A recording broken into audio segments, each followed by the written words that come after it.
Hello, guys, and welcome to Daily Updates. Today is Wednesday, and by the look of things, since the start of the week, a lot has happened. So much has happened, you would think that this should be happening in a month. All these things that are happening should be the news for a month. But just less than 4 days, a lot has happened. And I think the state of the nation at the moment is just so embarrassing. I think there are a lot of people from outside nations that are looking at South Africa and they are seeing a threat that is coming in the near future. Because South Africa in its own, its leadership, it's a threat to itself. We seem to not have any leadership in this country by the look of things. The crime rate, it's so high. It's scary. People are being killed every time. Things are being stolen. They're stealing cables, Eskom and Telkom cables. At night while people are sleeping, they go there and dig these cables. If they can access the ones at the top, they cut them, they take them. South Africa has been destroyed piece by piece. And the president is just addressing everyone about coronavirus. It's a shame. Zamazamas are mining. They were found underground. They stay in there for months. All in the name of mining something that will bring money to their families. The issue of illegal foreign nationals. South Africans are mad. Now, let's approach this topic like this. There are few issues that I would like to go through them in a sequence. Firstly, today there was an EFF march at the Rupert Farms, the one at Mpumalanga and the one at Western Cape. Now, Julius Malema went there and led the one at Western Cape while Floyd went to the Mpumalanga. He led that march, went there by foot, and then upon arrival he addressed the media. And he spoke about a whole lot of issues. The main issue was the land. Give the land to the people. Share the land with black people. The issue of Jan van Riebeeck, the arrival of white settlers in South Africa, in Africa as a whole. How they stole the land, how they stole everything, minerals and everything that belongs to black people, and they enriched themselves, leaving black people poor. He touched on those issues. It's a bigger picture. We know very well that many black people are struggling in South Africa. Majority. They are struggling. You struggle to have a place to stay. You struggle to have money to buy electricity, if you have any electricity at all. You struggle to have food. You struggle with a lot of things, and the economy is not allowing anyone to have the freedom of those things. Now, EFF went there to hand in a memorandum about all these issues. And it reflects the balance of wealth in South Africa. The majority has nothing, the minority has a lot. Okay, we move from that. The issue of Diepsloot. It is alleged that in Diepsloot, over the weekend, 7 South Africans were killed by foreign nationals. Now, the people of Diepsloot decided to start protesting against the illegal people. The main issue was How do they kill South Africans? How do they kill 7 people in South Africa? Where are we leading to if we let people who come here illegal to commit crimes? And it's a far cry if you look at it. Now, South Africa as a whole is a crime zone. You cannot walk, you cannot drive at night without wondering if someone will appear at the robot or at the corner. South Africa as a whole, it's a crime. It's in a war on its own. It's a crime. And the issue of illegal immigrants, even Aaron Motsoaledi touched on the issue that there's a problem with illegal immigrants in South Africa. A problem with that. And he said, we seem to be afraid to talk about it because it will be labeled as xenophobic. He said, it's fine if they label me as xenophobic, but these issues, we are sick and tired of them. There are also people who are against this topic of speaking about illegal immigrants and saying and blaming them. There are people who are against that, saying that it's wrong to label the illegal immigrants. While there are other people who say, let's face reality. We have a problem in South Africa. And the mere fact that our neighboring countries, we are talking about Mozambique, we are talking about Zimbabwe, Namibia, and all Zambia, these closer countries, and far there at the top of the African map, Nigeria, you have Angola. The issue of these people coming in South Africa and committing crimes. The issue of immigrants coming in South Africa and doing as they like. The issue of Somalians running shops in South Africa. This is what most of the youth in South Africa are complaining about. And the mere fact that what has happened today in Diepsloot was instigated by the fact that 7 people were killed. At the moment, it's alleged. There's not been any prosecution yet. It's an alleged incident where 7 people were killed. Now, the movement Dudula, the Dudula movement has young people who says we are sick and tired. And we saw Nhlanhla Lux emerging. The last time we saw Nhlanhla Lux was when he was released on bail. Now we saw Nhlanhla Lux emerging. There was a lot of support for him. People were following him. And he came and addressed the people. One of the interview he had before addressing the people, he was talking about, I didn't come here as a leader of Dudula.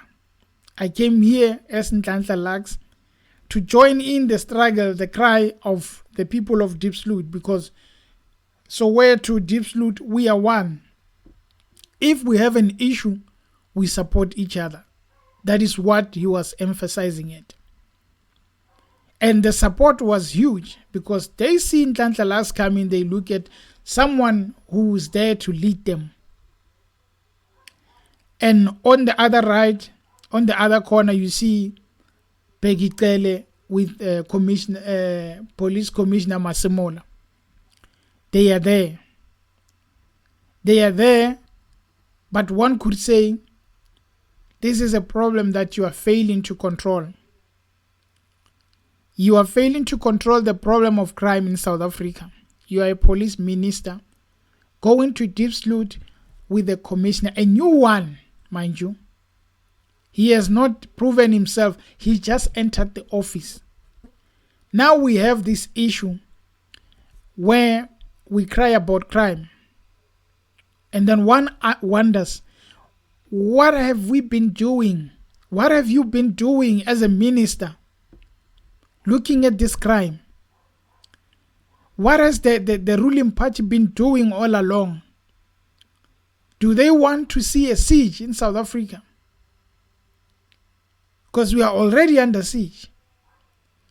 Now, the fact that every time there's a problem, the police minister, the commissioner go there, address the people and say we are looking at the situation, and next thing they leave. Another one happens, they do the same thing. Another one happens, they do the same thing. What are they doing?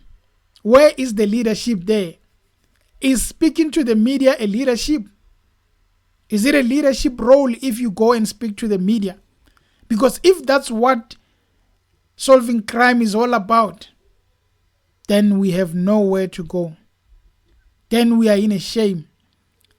There are countries like Zimbabwe, countries like Botswana, countries like Lesotho. You hardly see police carrying guns. But everything is under control. There are countries. There is a country called South Africa. A police always carry a gun wherever they go. But criminals are not even afraid. They commit crime in front of police. Some of them work with police. The corruption now, it's a rot. Everything is rotten. If the police are rotten, then the criminals will enjoy. Because this is what happens. It's a group. The criminals have to approach a corrupt police so they can work with that police to say that whenever there's something we are doing, and then the police are after us, alert us so that we can be one step ahead. Or whatever they do, whenever they do one of these dodgy crimes, they have to have this police who will always cover for them. Then he's on their payroll. But then, where is the conscience? Where is the guilt in that police when he's sleeping, knowing that he let people escape with someone's belonging? He let people kill someone. He let people commit crime. And he's sleeping comfortably in a duvet. He's sleeping in a huge bed that he bought with crime proceeds. Now, where do we find our country if we have to deal with such problems? Let me move on. I'm not sure if I'm pronouncing this name correctly. It's either Unterholter or Unterhalter. One of those. I'm not sure if the first one is correct or the second one. You'll have to forgive me on that. But the JSC yesterday started, and they were interviewing judges for the Constitutional Court. And one defining moment was Mr. Judge Unterhalter. He was cornered by his mistakes. They cornered him about his mistakes, his judgment, his mistake in judging. And then there was one particular way they said that he sat at an issue where it was against him. So he sat as one of the judges at a matter that was concerning him. So he didn't recuse himself. He sat there. And then they were asking him question about, why did you not leave? He kept saying that I didn't find it a problem to leave, because I felt that it was okay to sit there and be part of whatever that was going on. And at the end, they decided, no, you are not getting the job, Mr. Unterhalter. You are not getting the nod. We select 4 people to recommend to the president, but you are offside. We are not going to select you. And it's not the first time the judge goes there to be interviewed. He went there, he went last October, they grilled him. He went again this time, they grilled him. One wonders, why does he not then decide to leave and say, I'm no longer going for an interview? There is an issue of judiciary capture. Julius Malema specifically speaks a lot about it, that our judiciary is captured. When you have such corruption in South Africa, one cannot deny it. One will open a space for the possibility to say that it's possible, it can happen, because we've seen people being corrupt. It's like ANC comrades went to jail, and when they came out, they said, okay, some are the MKV there in Lesotho, in Tanzania, wherever they are, and some are in jail. They said, when we get that freedom, the first thing is to make ourselves rich because we fought for this.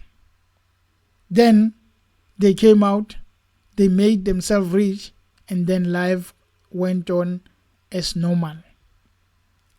We are the ones who suffer. One notable person who is actually doing a good job in his department is the one for Home Affairs, Mr. Aaron Motsoaledi. I've been so critical about him in the past. I made jokes about him in the past. But the post they gave him, he seems to be passionate about it. And the fact that he's always speaking against the injustice that is happening in South Africa is commendable. We need ministers like Aaron Motsoaledi. If he could multiply, maybe we would stop seeing problems. But it doesn't mean that he's a saint. All ANC people have been swimming in a corruption dam. So you cannot exclude them and say they are not.